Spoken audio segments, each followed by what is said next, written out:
Drake's Deception is such a weird entry to talk about, because on paper it should be an easy win. It's clearly better than Drake's Fortune, but it never quite hits the same clean, confident high that Among Thieves does. And what's funny is, if you ask me to recall Uncharted 3 off the top of my head, I can rattle off the entire theme park ride without even trying. London, the chateau, the castle, Yemen, the ship graveyard, then the cruise ship, then of course, the one set piece people bring up like it's a national monument, the cargo plane. Stumbling through the desert, getting rescued by Salim, and finally reaching Ubar. Why can't I remember this game like a travel brochure, but still feel less attached to it than the one that came before? Because if you ask me my favorite entry in the original trilogy, it's still Among Thieves, every single time.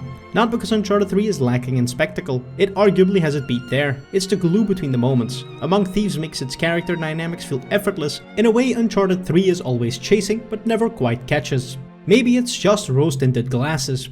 Maybe Among Thieves is the one I've mythologized in my head because it hit at the right time, with the right pacing and the right cast. Or maybe Uncharted 3 really is that classic sequel problem. Bigger set pieces, louder moments, higher stakes, but the glue holding it all together just doesn't hold as tightly. So that's what I want to get into today. Not just whether Drake's Deception is good, because it is, for the record, but what it's reaching for, where it gets there and where it doesn't. Because I think that this game deserves a more honest conversation than it usually gets.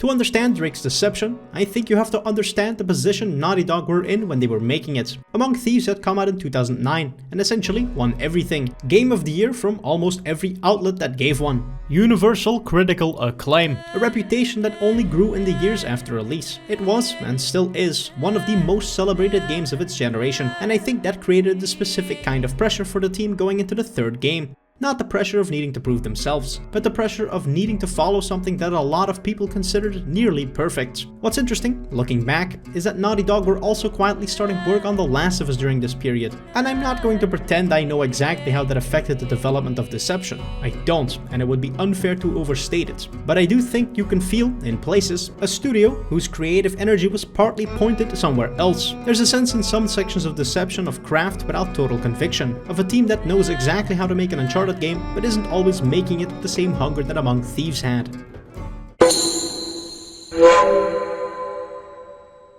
So, let's start with what's hardest to argue against. This game is absolutely stunning, even by today's standards. There's a craft to the visual presentation of Drake's Deception that commands respect, but in 2011, on PS3 hardware, it was borderline absurd. The environments are the star here. Naughty Dog made a deliberate choice to push variety with this entry, and it pays off handsomely. You move from the rain-soaked streets of London to the gilded opulence of a French chateau. From claustrophobic underground passages to the vast, sun-bleached emptiness of the Rub al Khali desert. Every location feels meticulously crafted, not just visually, but atmospherically. The chateau escape sequence alone is a masterclass in environmental art direction. Watching the flames creep across wooden beams, the smoke thickening, the light shifting from warm amber to an aggressive, threatening orange. It's one of those moments where the technology and the artistry are working in such perfect tandem that you forget you're looking at a PS3 game. The lighting engine also deserves special attention. Naughty Dog made significant improvements here over Among Thieves, and you can feel it in nearly every frame. The way light filters through stained glass in the chateau, the harsh midday sun casting sharp shadows across desert ruins, the eerie glow of underground caverns lit by bioluminescence. There's a true painterly quality to the lighting that gives every environment a sense of place and mood that goes beyond simple technical achievements. Character models and animation are equally impressive. The motion capture work, particularly on Drake, Sully, and the rest of the core cast, remains some of the most naturalistic the medium had seen at this point. There's a weight and personality to how characters move during gameplay. Drake stumbling, bracing against walls, adjusting his footing on uneven terrain. That sells the physicality of the world in a way that few games were doing at the time. The facial animation during cutscenes is detailed and expressive, and the transition between gameplay and cinematics is handled with a smoothness that keeps you anchored in the experience. Nolan North gives his best Drake performance here. The character is asked to be more emotional than in the previous two games, to be genuinely lost, afraid, vulnerable, in a way that the charm and wisecracks usually disguise. And North finds the truth in those moments without tipping into melodrama. Richard McGonagall as Sully is, as ever, irreplaceable. Emily Rose brings a new, more guided register to Elena that I find more interesting than the version of the character in the earlier games. And Rosalind Aries as Marlowe is quietly extraordinary, finding the menace in composure and restraint contained in a way that makes Marlowe feel genuinely dangerous, even when she's barely raising an eyebrow. The sound design is also exceptional. Greg Edmondson's score does a lot of the heavy lifting throughout, shifting between sweeping orchestral adventure themes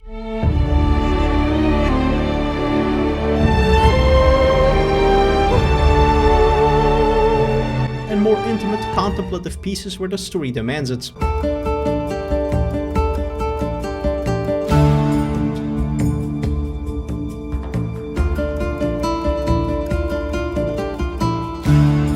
The Arabian influences running through Yemen and the desert sections gives those chapters a distinct sonic identity that makes them feel different from the European and South American sections without feeling overbearing. The main theme gets its fullest orchestral treatment yet, and it still gives me the same feeling it gave me the first time I ever heard it.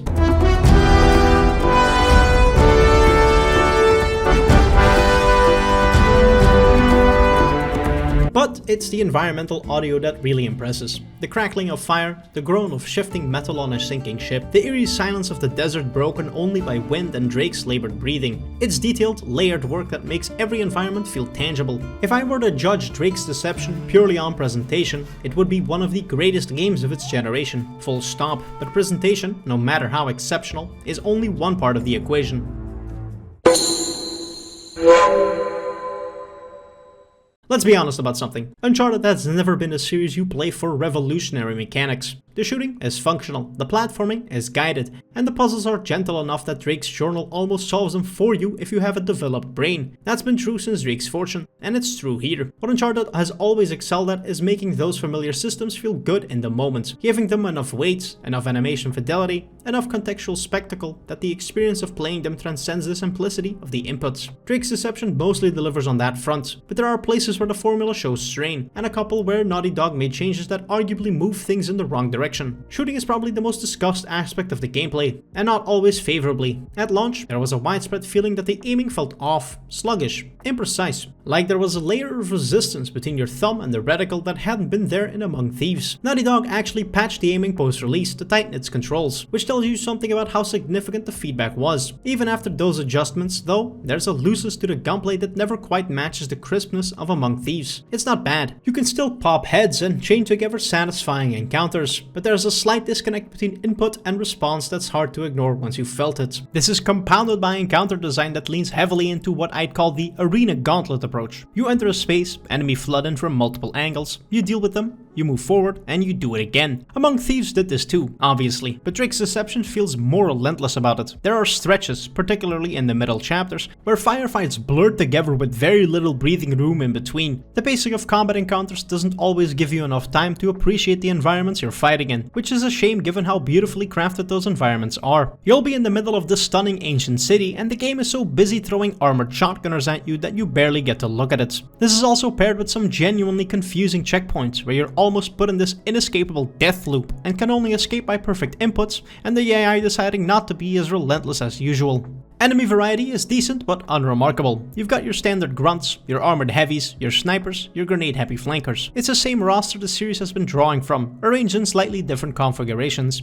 The game does introduce brute enemies that require melee takedowns to defeat, which ties into the revamped hand-to-hand system and adds a layer of tactical consideration to bigger encounters. Do you focus the brute first or thin out the regular troops? But for the most part, combat encounters test your patience and your cover management more than your creativity. The melee system though, that's a genuine improvement. The hand-to-hand combat is more involved and more cinematic than anything in the previous games. The brawl at the start of the game is the best showcase. Drake grabs bottles, smashes people into countertops, and uses the environment as a weapon. There's a contextual awareness to the animations that makes every fight feel grounded in the specific space it's happening in. Later encounters build on this with crowd brawls and one-on-one showdowns that feel weighty and physical. It's not deep by fighting game standards. You're mostly time encounters and following button prompts. But as a complement to the shooting, it adds welcome texture and gives the game a scrappier, more personal flavor that suits Drake's character. Platforming and traversal remain largely unchanged from Among Thieves, which is both a strength and a minor frustration. The traversal still feels great on a moment-to-moment level. There's a fluidity and readability to the climbing that makes navigating complex vertical spaces feel intuitive. Drake reaches, grabs, swings, leaps, and the animation system sells every transition with a physicality that most games still struggle to match. But there's an increasing sense that the platforming is almost entirely on rails. You're rarely making genuine decisions about where to go or how to get there. You're following the one correct path the designers have laid out, and the challenge is less about problem solving and more about identifying which ledge is next. It's guided enough that it starts to feel automatic, which drains some of the tension out of sequences that should feel dangerous. It's a minor criticism, and it's one that applies to the franchise broadly, but it's more noticeable here because the environments are so large and detailed that they invite exploration the game isn't really designed to support. You'll see a rooftop or an alley that looks like it should lead somewhere, and it just doesn't. The game wants you on its track, and it's politely steering your hand the whole time. The puzzles are a mixed bag. There are some genuinely clever ones. The gear mechanism puzzle and the celestial map puzzle come to mind. That rewards spatial thinking and feels satisfying to work through. But there's also an over-reliance on Drake pulling out his journal and essentially giving you the solution. It creates this odd dynamic where the game wants you to feel clever for solving a puzzle, but also doesn't trust you enough to let you struggle with it for more than 30 seconds. Among Thieves had a better balance here, and while its puzzles weren't drastically harder, they did let you sit in the uncertainty a bit longer before nudging you toward the answer. One area where the gameplay genuinely shines is the set-piece sequences. The cargo plane, the sinking cruise ship, the horse chase through a desert convoy. These are extraordinary pieces of interactive spectacle that blend controlled gameplay with cinematic presentation in ways that still hold up. The cruise ship in particular is a triumph of design. The way the environment shifts and tilts as the ship takes on water, forcing you to constantly reevaluate your spatial awareness. It's brilliant. You're climbing through corridors that are now vertical shafts. Water is rushing in as the geometry you understood 5 minutes ago has been fundamentally altered. It's Naughty Dog at their most inventive, using traversal mechanics that are otherwise fairly standard in service of something that feels genuinely dynamic. Because the way this game designs around them, rather than building toward them, is central to understanding its strengths and its weaknesses. But purely as gameplay experiences, they're the high points. They are where the game's by-the-numbers foundation is elevated by context, spectacle, and sheer craft into something that feels exceptional. For now, the important takeaway is this: the gameplay is solid, it does its job. It's a perfectly competent action-adventure framework that's been polished to a mirror's shine by a studio that understands presentation better than almost anyone in the industry. But it's not where Drake's Deception distinguishes itself. For better and for worse, this game lives and dies on its story.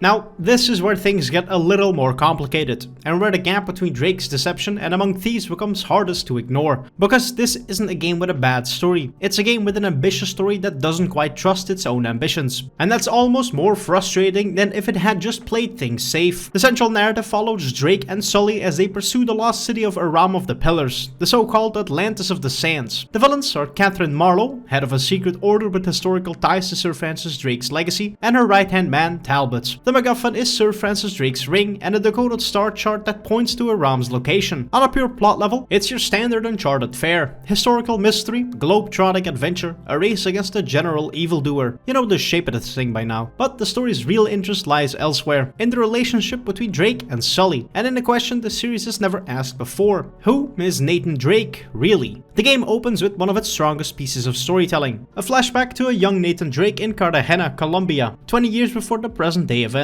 We meet him as a teenager, alone and already fixated on the Sir Francis Drake mythology, trying to steal the very ring that drives the main plot from a museum. And it's there that he meets Sully for the first time. This sequence does something essential. It reframes the Drake-Sully dynamic from a fun partnership into something with real emotional architecture. We see Nate as a kid without parents, without stability, latching on to a historical figure's legacy as a way to construct an identity for himself. And we see Sully, a man with his own complicated moral compass, recognizing something in this kid and choosing to step into a parental role. Marlowe is there too, already established as a threat, already connected to the order that's been tracking Drake's ring for centuries. The sequence ends with a young Nate and Sully taking off together, and it's a small, quiet moment that carries more emotional weight than most of the game's explosions. It also plants the seed of the story's central thematic question, the idea that Nathan Drake is, on some fundamental level, a persona, a name claimed by an orphan boy who needed to be someone. That's a genuinely provocative idea to introduce into a franchise that has, up to this point, been perfectly content to let its hero be a charming action archetype. And for a while, it seems like the game is going to do something meaningful with it. Let's talk about Marlowe, because she represents both the best and most disappointing aspects of the game's writing. On paper, she's the most interesting antagonist in the franchise. Lazarevich in Among Thieves was effective, physically imposing, ruthless, a great foil for Drake. But he was essentially a mindless force of violence. He wanted power, and he'd kill anyone in his way to get it. Simple, clean, and well executed. Marlowe is trying to be something different. She's an intellectual villain. Her weapon isn't brute force, it's knowledge. She knows Drake's real name. She knows about the orphanage. She knows that the identity he's built for himself is, at its foundation, a carefully maintained fiction. And she uses that knowledge like a scalpel. That alley scene in London is the high point of this approach. Marlowe confronts Drake in front of Sully and Cutter, and she doesn't threaten him, she exposes him. She calls into question the fundamental legitimacy of his connection to Sir Francis Drake. So fearless. I wonder what you're really afraid of. And by extension, his entire sense of self. It's a scene that operates on a level Uncharted doesn't usually reach. Psychological, uncomfortable, genuinely personal. You can see it land on Drake's face. Nolan North plays the moment beautifully, not as defiance, but as someone whose armor has just been found to have a crack. The problem is what happens after that scene, or rather, what doesn't. Marlowe is slowly, steadily pushed to the margins of her own story. As the game progresses and the action escalates, her role shrinks. The psychological menace gives way to logistical villainy. She's sending soldiers, coordinating operations, being generically threatening from a distance. And by the time you reach a realm of the pillars in the final act, she's functionally indistinguishable from any other Uncharted antagonist. She barks orders, she postures, and then she dies, swallowed by quicksand in a scene that feels shockingly abrupt for a character who was introduced with such complexity. There's no final confrontation that matches the intellectual weight of that alley scene, or hell, that scene in Yemen. No moment where Drake is forced to truly reckon with what she represents. She just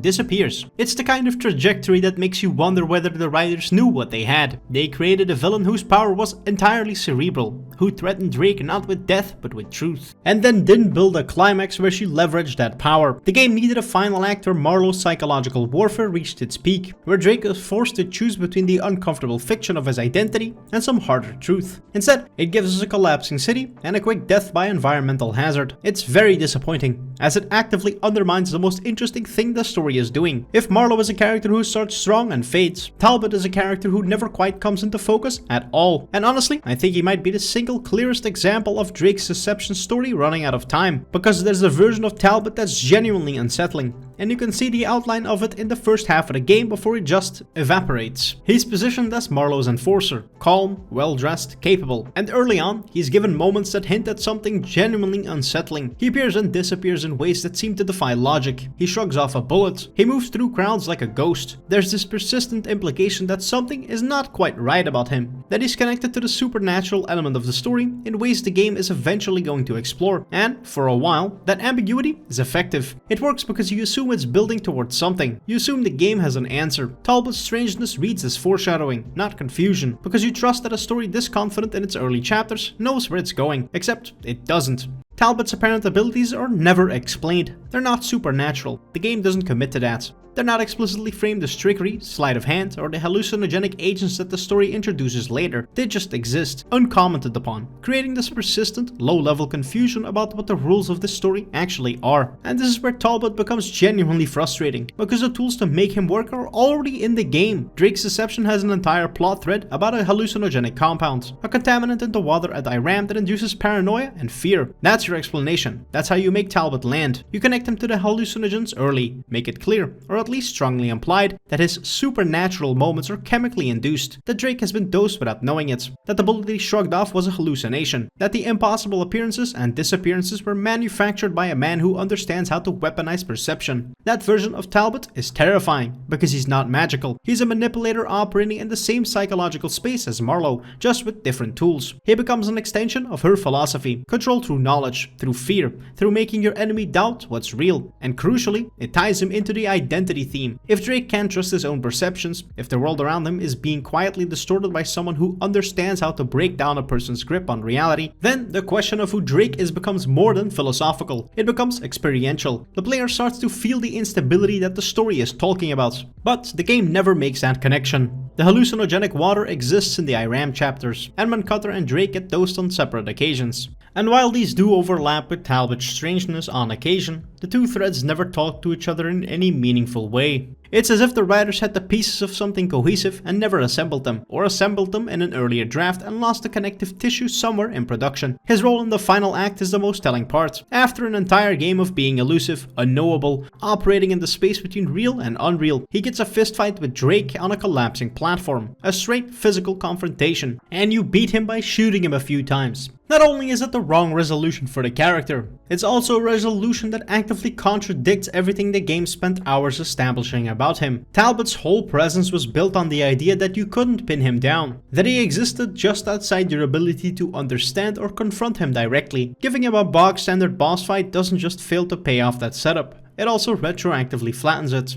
It tells you that all that earlier strangeness wasn't building toward a more interesting kind of confrontation. It was just building atmosphere without any real substance. And honestly, I think that's the most damning thing about Talbot as a character. He's not badly acted. Robin Atkin Downes gives him a slick, controlled menace that works well in every scene he's in. And he's not even badly conceived. The idea of Talbot is genuinely compelling, a villain who operates in the liminal space between the real and the unreal, who makes you question what you're seeing is actually happening. That's a fantastic concept for an antagonist in a game that's trying to interrogate its protagonist's relationship with truth and identity. But an idea without execution is just a sketch, and Talbot never gets past the sketch stage. His collection of intriguing moments that don't add up to a coherent character, and the fact that you can see so clearly what he actually could have been, makes what he is in the final game feel that much more like a missed opportunity. This is the big one. The question that the Columbia flashback sets up. That Marlowe scenes pull on, but that the game ultimately decides not to answer in any satisfying way. The idea is this: Nathan Drake may not be a descendant of Sir Francis Drake. He may not even be Nathan Drake at all. He's an orphan who chose a name, chose a legacy, and built an entire life around a connection that might be entirely fabricated. Marlowe knows this. She dangles it in front of him. And for a stretch of the game, it feels like this revelation is going to force Drake and the player to reckon with what his identity actually means. This is genuinely bold territory for a mainstream action game. The idea that your hero might be, on some level, a fraud, that his confidence and charisma are masks over a foundational insecurity, gives the adventure a psychological dimension that none of the previous games attempted. It could recontextualize everything we know about Drake. It could make his recklessness, his compulsive need to chase impossible treasures, feel like more than just genre convention, like a manifestation of a deeper need to prove that the persona he's built is real. But the game doesn't go there. Not really.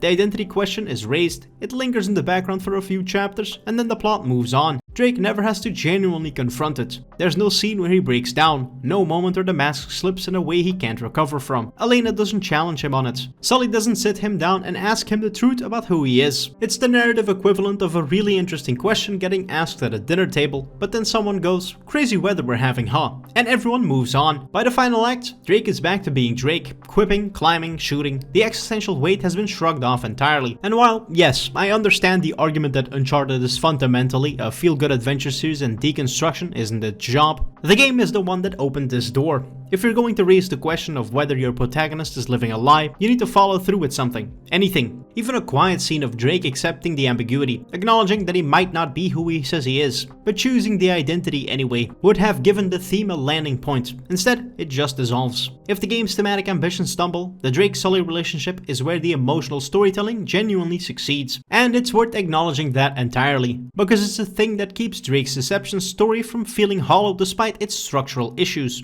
The Columbia flashback gives their bond a backstory we didn't know we needed. It transforms Sully from a lovable rogue sidekick into a father figure, flawed, imperfect, but fundamentally present in a way that Drake's biological parents weren't. And the present day story leverages that foundation beautifully. Every scene between them carries a warmth and an ease that only comes from two actors, Nolan North and Richard McGonigal, who understand their characters completely, and writers who know when to let the relationship breathe. Quieter Drake-Sully scenes are among the best in the franchise. The bickering that masks genuine affection, the unspoken understanding when things go sideways, the way Sully calls Drake kid. Thanks, kid. Come on, get up here. It's the kind of character work that makes you truly care about the adventure. What makes this relationship especially effective in the context of Drake's deception is that it gives the identity theme an emotional anchor, even when the plot doesn't follow through on it intellectually. The game may not resolve the question of whether Drake is really a Drake, but it resolves the question of who he is to Sully, and that turns out to be enough to carry the emotional weight of the story even when the thematic weight falters. Elena Fisher has been a cornerstone of the Uncharted series since the beginning. Her relationship with Drake is one of the franchise's defining elements.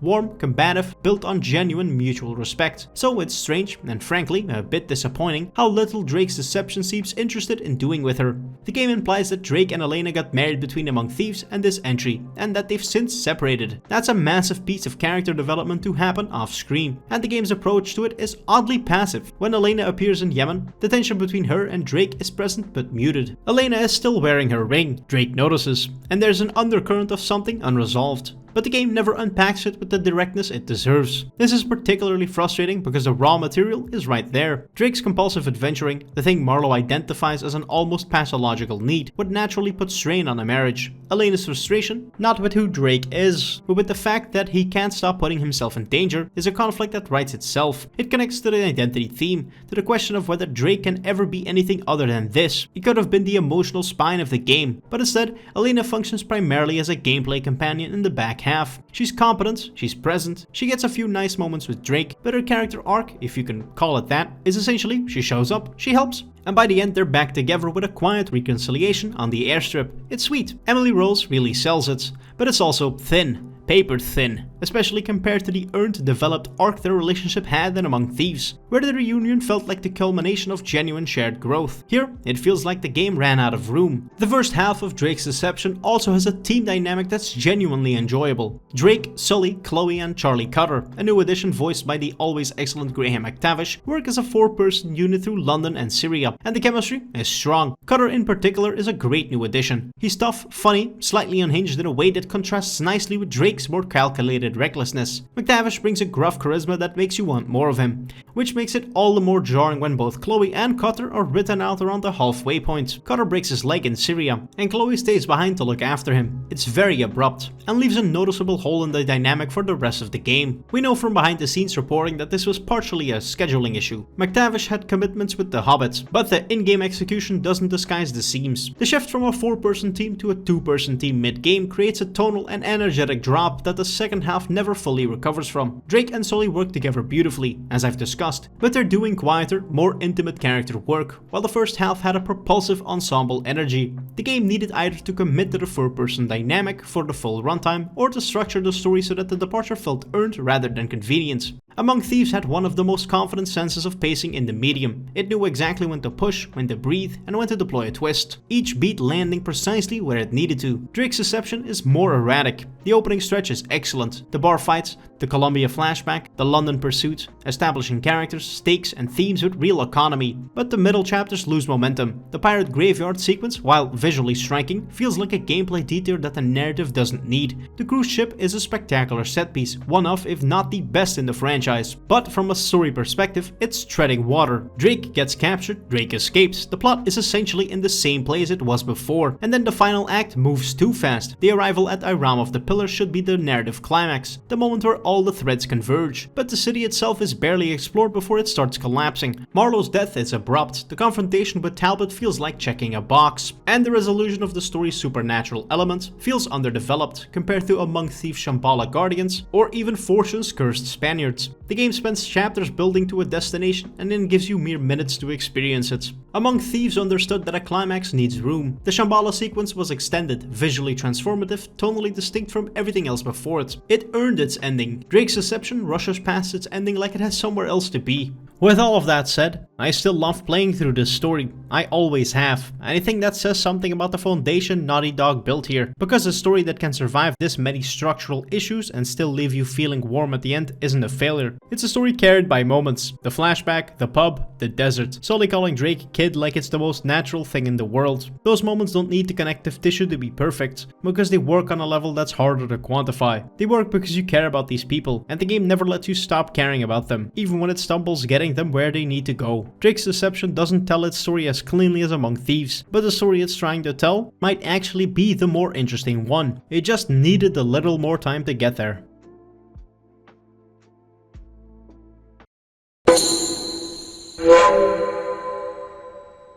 Uncharted 3 had multiplayer at launch. It was taken down in 2019 and I never played it. Moving on. So, where does Uncharted 3 Drake's Deception sit? It's a very good game that lives in the shadow of a great one. That's not a comfortable position, and it's not entirely fair. Judging a game primarily against its predecessor rather than on its own merits is reductive, but it's also unavoidable, because Drake's Deception is so clearly in conversation with Among Thieves, so clearly trying to surpass it, that the comparison is practically baked into it. The things that it does well, it does exceptionally. The presentation is world class, the set pieces are unforgettable, the performances are outstanding. That desert sequence is one of the finest pieces of interactive storytelling on the PS3, and the Drake-Sully relationship reaches a depth and warmth that gives the entire franchise an emotional center of gravity it hadn't fully reached before. But the things that hold it back, the uneven pacing, the story that reaches for thematic depth without fully committing, the sense that spectacle sometimes drives design rather than serving it, sadly prevent it from achieving the seamless, confident quality that made Among Thieves feel like a complete, unified experience. There's a version of this game that I think about sometimes. A version that trusts the desert's quietness more often. A version that follows through on Marlowe's psychological warfare. A version that gives Elena's story the attention it deserves. That doesn't lose Chloe and Cutter to scheduling. That lets the identity question breathe instead of burying it under collapsing architecture. That version might have surpassed Among Thieves, but it's not the version we got. What we got is still something worth celebrating. A big, beautiful, frequently thrilling adventure game that swings for the fences and connects more often than it misses. It's a testament to Naughty Dog's craft, even when that craft occasionally outpaces the vision guiding it. And if it lives in Among Thieves' shadow, well, that's one hell of a shadow to live in.